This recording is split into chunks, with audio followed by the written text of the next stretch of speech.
अर्थसंकल्प म्हणजे नुसतं एक भाषण वाचायचं नसतं. त्याकरता सिरीज ऑफ बैठका घ्याव्या लागतात. प्रत्येक विभागासोबत बैठक घ्यावी लागते. प्रत्येकाचा त्या ठिकाणी नियत वेळ ठरवावा लागतो.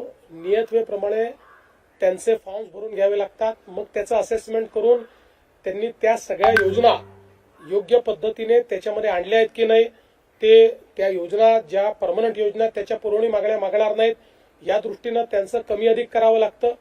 या सगळ्या गोष्टी कराव्या लागतात. या सगळ्या गोष्टी ताई आत्ताच या ठिकाणी उपमुख्यमंत्री झालेले आहेत. त्यामुळे इतकं मोठं एक्सरसाइज करणं त्यांना लगेच शक्य होईल अशी परिस्थिती नाही.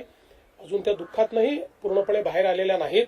त्यामुळे लगेच पूर्ण क्षमतेने त्या काम करायला लागतील अशी अपेक्षा करणे अयोग्य आहे. आणि म्हणून आम्ही बसून ठरवलं की या संदर्भात हे खातं आता माझ्याकडे ठेवून मी ते बजेटची जी काही एक्सरसाइज आहे ती मी पूर्ण करावी. ती एक्सरसाइज मी पूर्ण करणार आहे आणि अधिवेशनानंतर या संदर्भात त्यांच्याशी चर्चा करून मग काय करायचा हा निर्णय आम्ही करू.